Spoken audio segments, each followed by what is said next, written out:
Assalamualaikum warahmatullahi wabarakatuh. Sebelum kita melakukan pembelajaran, alangkah baiknya kita berdoa menurut kepercayaan masing-masing agar apa yang kita pelajari hari ini bisa bermanfaat kelak. Baiklah, pertemuan ini merupakan pertemuan pertama pada mata pelajaran dasar desain grafis. Kali ini kita akan membahas mengenai apa itu desain grafis. Fungsinya untuk apa sih? Di mana saja terapannya? Dan siapa sajakah para pelakunya? Oke, baiklah. Kita mulai dari yang pertama dulu. Desain grafis. Mungkin ada beberapa dari kita yang sudah familiar dengan istilah ini. Desain grafis kita bagi dua. Dari desain dulu ya. Desain berasal dari bahasa Prancis dessiner yang berarti menggambar. Terkadang diartikan sebagai merancang, menciptakan bentuk, susunan, garis, bentuk, dan tekstur. Sedangkan grafis itu berasal dari bahasa Latin graphein yang berarti garis. Kemudian diserap menjadi graphic art dan grafis vakken dalam bahasa Belanda yang berarti pekerjaan cetak, yang kemudian menjadi grafika yang diartikan sebagai percetakan. Ya, kalau kita gabungkan, yaitu proses perancangan unsur tata letak yang kemudian dicetak atau ditampilkan untuk menyampaikan informasi tertentu. Bingung? Ya udah, ini ada pengertian lainnya. Desain grafis adalah proses komunikasi mengenai elemen visual seperti tulisan, bentuk, dan gambar dengan tujuan untuk menyampaikan pesan dengan sentuhan seni. Ya, intinya sih menyampaikan pesan saja. Hanya saja pesan ini ada seninya.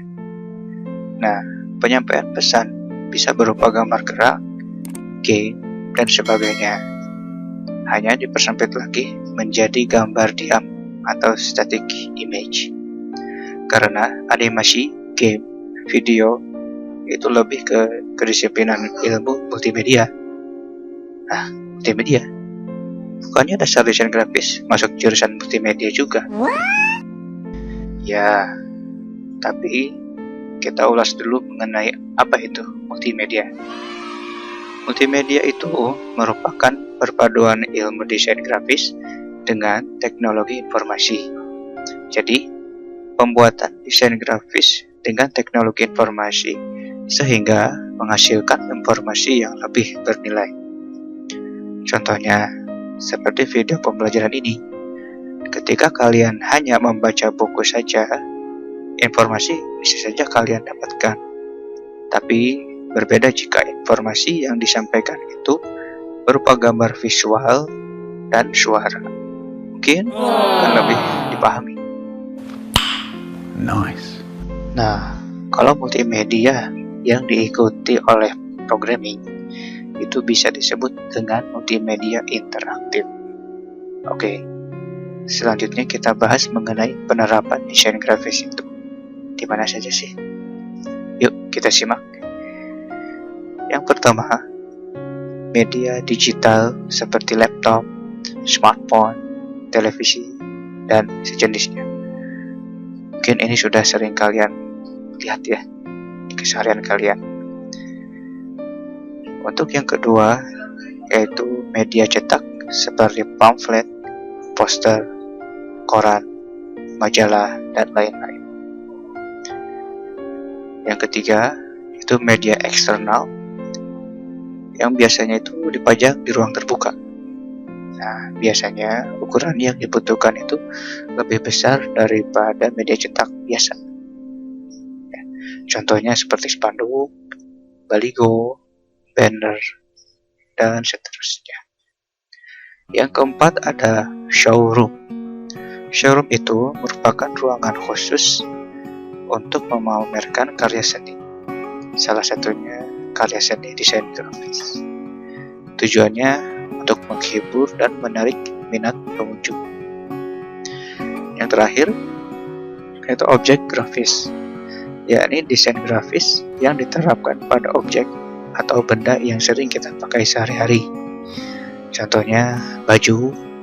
Pada baju ada sablonnya. Pada gelas suka ada hiasan-hiasan, piring, tas, dan yang lain-lain. Dari penjelasan di atas, ada beberapa perbedaan penyajian. Ada yang dicetak, ada juga yang disajikan dalam multimedia. Nah, berikut adalah perbedaannya.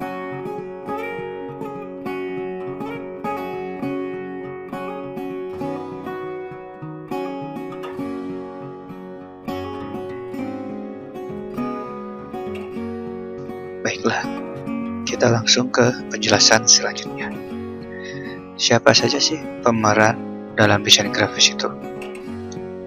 Nah, di sini ada 3 peran yang bergulat dalam dunia desain grafis. Ketiganya memiliki level yang berbeda. Ya, sama halnya kayak seblak, keripik pedas, dan PPKM. Level pertama yaitu visualizer. Visualizer ini merupakan tenaga ahli yang memiliki kemampuan khusus dalam pengoperasian software desain grafis seperti Canva, CorelDRAW, Adobe Illustrator, dan sebagainya. Mereka hanya memvisualkan saja, menyajikan dalam bentuk digital, tidak dengan rancangannya dan makna dari desain itu sendiri. Nah, biasanya mereka itu lulusan SMK. Level kedua adalah desainer. Desainer adalah kakaknya dari visualizer. Dia lebih tinggi 1 tingkat darinya. Selain mumpuni dalam pengolahan software desain, desainer juga mampu merancang desain sesuai dengan dan pasar. Biasanya level ini lulusan S1. Tapi banyak juga visualizer yang merangkap sebagai desainer juga. Level tertinggi yakni konseptor. Level ini mungkin bisa dibilang bapaknya desain grafis. Tingkatannya sama dengan seorang seniman yang mampu mengetahui tujuan dari tiap unsur layoutnya. Dia juga ahli dalam menyesuaikan diri dengan faktor yang detail, seperti budaya, agama, trending set, dan politik. Biasanya, level ini didomisili oleh para lulusan S3. Mungkin materi dari saya cukup sekian. Jika ada yang mau ditanyakan, silakan tulis di kolom komentar. Mohon maaf atas segala kekurangannya. Tetap sehat, tetap semangat. Sampai jumpa di video pembelajaran selanjutnya. Wassalamualaikum warahmatullahi wabarakatuh.